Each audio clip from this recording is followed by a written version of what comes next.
E ainda, tal pessoa que comete esse pecado, ela é imunda, ela não pode mais exercer absolutamente nada, ainda que ela se arrependa. Não, ela não pode mais estar entre nós, porque essa pessoa fez isso ou fez aquilo. E aí, pense você, deixa sua mente fluir e você pode pensar o que você quiser. Mas olha o que o texto diz, olha o que a Bíblia diz.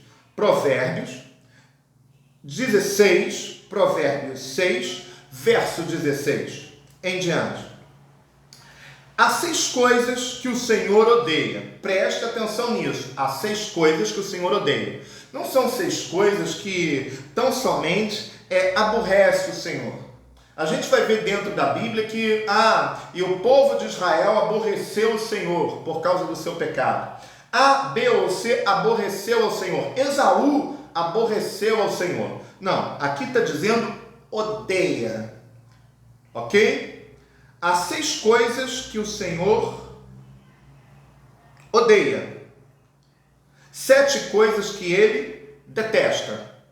Tá bom? E esse detesta, em outras traduções, é abominável, detestável, abominável. São palavras equivalentes. Abominável, se a gente fosse classificar, está acima de odiar. Tem coisa que o Senhor odeia, mas tem coisa que é abominável, que dá nojo. Deus tem vontade de vomitar. Ok? Isso é abominável, é aquilo que ele tem o desejo e a vontade de vomitar. E olha só o que o texto diz. Primeiro, olhos altivos. Gente, quantas pessoas têm uma caminhada e ela consegue permitir que o Espírito Santo realize muitas transformações, mas a altivez continua ainda presente. A altivez com o seu próximo, se olha e se acha superior, acha que é um ser diferente, que foi um ser extremamente escolhido essencialmente pelo papai.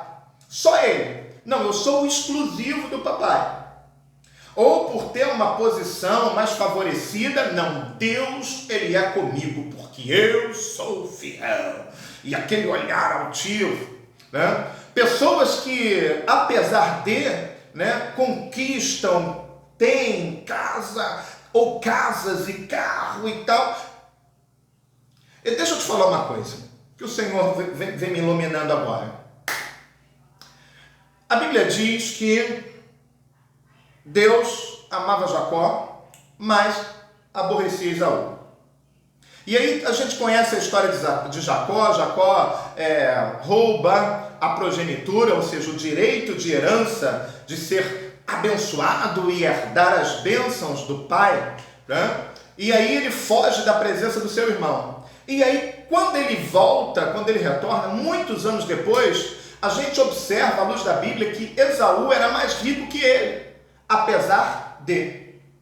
O fato de Esaú ter muita riqueza, o fato de Esaú ter muitos bens, não significava que Deus era com ele, muito pelo contrário. Deus não tinha absolutamente nada com Esaú, mas Deus tinha com Jacó. E Jacó, para poder ficar rico, para poder prosperar, ele padeceu muito. E aí vai como palavra para você que tem olhos altivos, porque possui, porque tem, porque conquistou, pode ser que seja possível que Deus não tenha absolutamente nada com a tua riqueza, com a tua prosperidade. E para você também, que é Jacó, que está com dificuldade, com muita dificuldade, lutando com dificuldade, e a sua prosperidade, o seu avanço é gradativo, mas é possível que Deus esteja com você, porque Ele está trabalhando na sua vida, Ele não pode simplesmente liberar. Porque aquilo que poderia ser bênção, se você receber antes do tempo, pode se tornar maldição. A gente precisa ter esse entendimento à luz da Bíblia. E aí o texto diz que olhos altivos, voltando para o texto, são coisas que Deus odeia. Tem mais, língua mentirosa. Gente, coisa difícil é um mentiroso se converter. Eu já vi ex-traficante, ex-prostituta, ex-homoafetivo, ex-isso, ex-aquilo. Tem um monte de ex. Agora, ex mentiroso. É raro, eu não me lembro de ter ouvido um testemunho. Eu fui um mentiroso. Língua mentirosa. Tem mais, mãos que derramam sangue inocente. E aí a gente precisa parar para pensar sobre isso. Se eu não quero polemizar, mas o tempo que a gente está vivendo, algumas leis que têm sido aí trabalhadas, né, que estão tramitando para que favoreçam a facilitação para tirar vidas inocentes. O texto diz vidas inocentes. Aqui não está a questão de como essa vida foi gerada, está tratando de vidas inocentes. Derramar sangue inocente, tirar a vida de um inocente, é algo que Deus odeia. A palavra que está dizendo isso, não sou eu.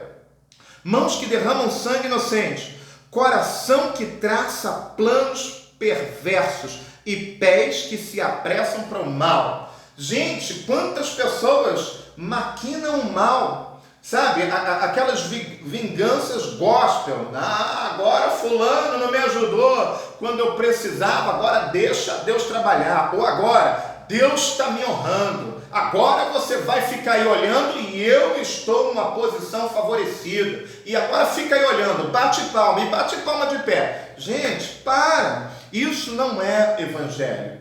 Isso não é evangelho, não é a proposta de Deus para a nossa vida. Então, mãos que derramam sangue inocente, já falei, coração que traça planos perversos e pés que se apressam para fazer o mal. Deus já falou, não faz, mas você está insistindo. Deus já falou, não faz, não vai por esse caminho, que você vai se dar mal, esse é um caminho de morte. Mas você está insistindo, está teimando. Então, pés que se apressam para praticar o mal. Deus já falou, você já leu que não é para fazer, está registrado na Bíblia, já recebeu o aconselhamento do seu pastor, Deus já usou profeta, já usou um monte de gente para falar contigo. Não faz, não vá por esse caminho. Mas os teus pés se apressam para praticar o mal. Isso Deus odeia. Testemunha falsa que espalha mentiras. Eu vi. Não, você não viu. Não, eu vi sim. Quantas vezes, gente? Gente, às vezes, eu vou falar aqui, fazer uma alegoria aqui boba, né? Às vezes o irmão estava passando, parou num bar e tal, uma pessoa para comprar um Guaraná e está ali tomando um Guaraná. E aí passa um, puxa lá, fulano está tomando cerveja. Eu vi fulano, estava lá no boteco do Tchão ou do Jão, tomando uma zinha. Não, ele estava tomando um Guaraná. Mas você afirma em dizer que viu. Ou seja, está sendo uma testemunha falsa.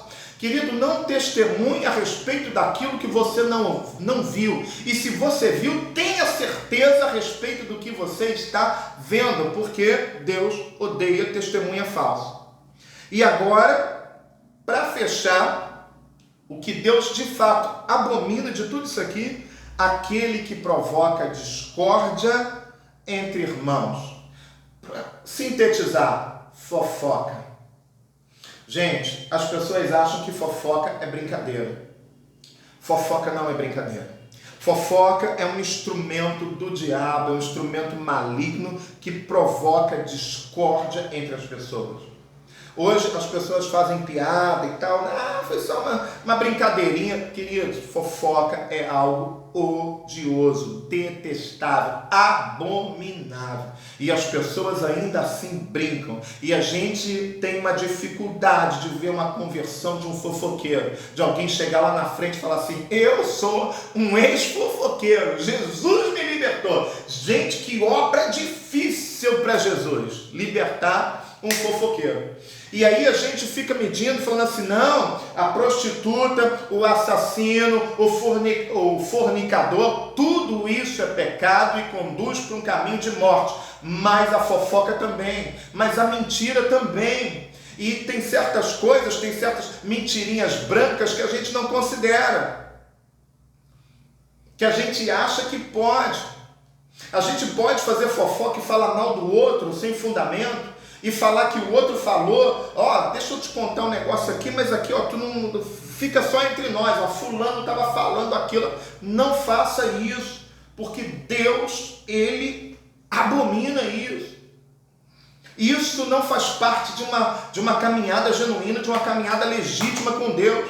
Mas se ainda assim você está caminhando e você ainda pratica essas coisas, eu quero te dizer que nesse processo de caminhada com Deus, permita com que o Espírito Santo trabalhe na sua vida e te liberte desse mal e te livre disso, porque você corre o risco de não herdar a herança, a promessa de Deus por causa disso. Mas só que o Senhor te ama e talvez Ele esteja usando hoje aqui a mula para poder te orientar a respeito disso, para liberar uma palavra de fé, uma palavra de vitória para a sua vida. Muda a rota, muda o caminho, que Deus tem um propósito, um projeto poderoso na sua vida, mas isso está impedindo você de alcançar. Amém ou não amém? Está entendendo? Vamos lá então, prosseguindo. Primeira epístola de Paulo aos Coríntios, para fechar, primeira epístola de Paulo aos Coríntios, capítulo de número 6, verso 12. Primeira epístola de Paulo aos Coríntios, capítulo de número 6, verso 12. Deixa eu ver aqui, mas tem um texto antes, eu acho que tem aqui, não, já li, Romanos. Então, primeira epístola de Paulo aos Coríntios, capítulo 6, verso 12. Olha o que diz. Para fechar o texto principal que foi lido, Deus fala: Abraão, anda na minha presença e ser perfeito. E agora, apóstolo Paulo, ele, inspirado pelo Espírito Santo, ele fala a mesma coisa de forma diferente. O que ele diz? Tudo me é permitido, mas nem tudo me convém. Em outra tradução ele vai dizer assim: tudo é lícito, mas nem tudo me convém. Todas as coisas são lícitas, mas nem tudo me convém. Gente, aqui eu estou suando, esqueci de trazer a toalhinha, aqui está um calor imenso, o ar-condicionado ainda não tem, aqui nessa salinha que a gente usa como estúdio, mas vai chegar, a coisa vai ficar boa, mas enquanto não fica, a gente não alcança esse nível, eu quero te dizer que a chapa aqui está esquentando. Mas vamos lá. Todas as coisas me são lícitas, mas nem tudo me convém. Gente, a proposta de Deus para nós, nesse processo de caminhada, de maturidade, é chegarmos num estado de maturidade em que nós possamos olhar que isso é lícito eu fazer, mas não me convém. Por que não me convém? Porque não vai glorificar Deus. Nós vivemos num tempo de uma geração egocêntrica. Desculpa se eu estou tocando na sua ferida, mas eu não estou falando para A ou B. Eu estou falando da geração, da minha geração, da nossa geração. É uma geração egocêntrica. É uma geração que ela quer ser feliz, que ela pensa nela, né? Se ela não é feliz, ela mete o pé. Eu li uma frase no Instagram, né, que diz assim, era mais ou menos assim, né? Se não te faz feliz, não é amor. Como assim? Para pensar sobre isso. Se não te faz feliz, não é amor. Mas se te faz feliz, é? Quantas coisas terríveis pessoas têm cometido e têm tido uma falsa felicidade. E não é amor, muito pelo contrário, é destruição. Então é uma frase pronta, mas que retrata exatamente a condição filosófica da geração de hoje. Ou seja, se não me faz feliz, não é amor, porque eu quero ser feliz. Então, em nome dessa felicidade, as pessoas elas acham que elas podem fazer tudo aquilo que dá na cabeça. Aí, por um outro lado, tem aquela outra fala: eu não posso viver em função dos outros para agradar os outros. Não, de fato, nem Jesus agradou todo mundo. Mas Jesus, ele veio não para fazer a vontade dele. Ele veio para fazer a vontade do Pai, daquele que o enviou. Então, as pessoas que supostamente ele não agradava, eram aquelas pessoas que não queriam a vontade do Pai, que não estava nem aí para a vontade do Pai. Ora, então a minha fala é: se aquilo que você faz não agrada as pessoas porque reflete a vontade de Deus para a sua vida, beleza, não se preocupe se algumas pessoas não estão se sentindo confortáveis com você ou com aquilo que você faz. Por quê? Porque o que você faz está refletindo a vontade do Pai. daquele que te enviou. Agora, se as pessoas estão desconfortáveis com aquilo que você faz, que não retrata o propósito de Deus, a vontade do Pai para a sua vida, seja maduro. Todas as coisas me são lícitas, mas nem tudo me convém. Opa, isso não me convém, pelo menos fazer agora. Isso não me convém fazer agora, por quê? Porque fulano não vai entender, ele é fraco na fé e tal, então eu não quero fazer isso, porque isso não vai glorificar o nome de Deus. E isso não retrata a vontade do Pai para a minha vida, é a minha vontade. Eu quero fazer isso, eu tenho desejo de fazer isso, e isso não é pecado, isso não vai causar dano nem a terceiros e nem a mim. É uma coisa que eu quero fazer, é um desejo que eu tenho. Mas se eu fizer isso agora, fulano talvez vai estranhar, não vai se sentir bem, vai ficar talvez chateado, aborrecido, ou até vai me ver com outro olhar, com um olhar que não é bom. Então, eu, por ser maduro, eu não vou fazer. E aí o nome de Deus é glorificado nisso. Gente, isso é difícil? É difícil, mas a gente precisa alcançar essa maturidade. Todas as coisas me são lícitas, mas nem tudo me convém. A gente precisa entender o momento da conveniência, não é da nossa, da conveniência de Deus para nós. Porque tem coisas que retratam a vontade de Deus na nossa vida, mas tem coisas que Deus permite. Não, filho, isso pode fazer porque isso não é um desvio de caráter, né? Isso não vai atrapalhar no nosso relacionamento. Não, você pode fazer. Mas você poderia fazer isso aqui também, mas você pode fazer. Tem coisas que Deus permite. E aí, mas Ele espera que você encontre a conveniência, o momento adequado. O que é a conveniência? É um momento adequado para fazer. E é esse ponto de maturidade que a gente precisa chegar. A gente precisa sair, tirar o olhar só do nosso umbigo. O negócio é eu penso em mim, aquela velha máxima que quem me conhece já há algum tempo já ouviu isso, farinha pouca, meu pirão primeiro. A gente precisa mudar a mentalidade em relação a isso. E a gente precisa entender que a gente tem sim responsabilidade com o próximo. Nós vivemos numa sociedade e em sociedade.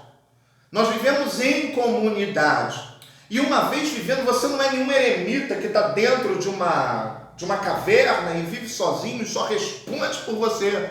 Nós estamos vivendo em sociedade e em comunidade. E nós sim temos responsabilidade pela vida do outro. É por isso que o texto, os evangelhos, Jesus diz que nós somos luz do mundo e sal da terra. Existem coisas que se você fizer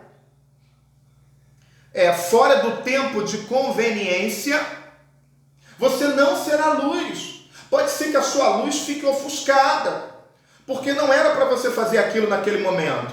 Por isso também que em Provérbios vai dizer que debaixo do céu, em cima da terra, há tempo para tudo. Opa, deixa eu esperar o momento certo para fazer isso. Não é pecado, eu gosto, eu quero, mas deixa eu esperar o momento certo. Então, seja um cristão maduro. Alcance esse nível de maturidade na tua caminhada com Deus, na tua caminhada com o Espírito Santo. O Espírito Santo tem te chamado para uma caminhada e importa que você seja aprovado nesse processo para que você experimente o que também o apóstolo Paulo fala, inspirado pelo Espírito, a boa, perfeita e agradável vontade de Deus. E para que você seja de fato luz, para que você seja de fato sal da terra. E que você não seja empecilho, embaraço para aqueles que estão no processo. E que porventura tropeçaram e que estão esperando uma oportunidade, não de Deus, porque Deus já concedeu, mas também uma oportunidade sua, para que ele exerça aquilo que Deus propôs para ele. Às vezes nós, por causa do nosso pensamento, por causa do nosso medidor, a gente acaba sendo empecilho e impedimento para que algumas pessoas exerçam aquilo que Deus já propôs para elas.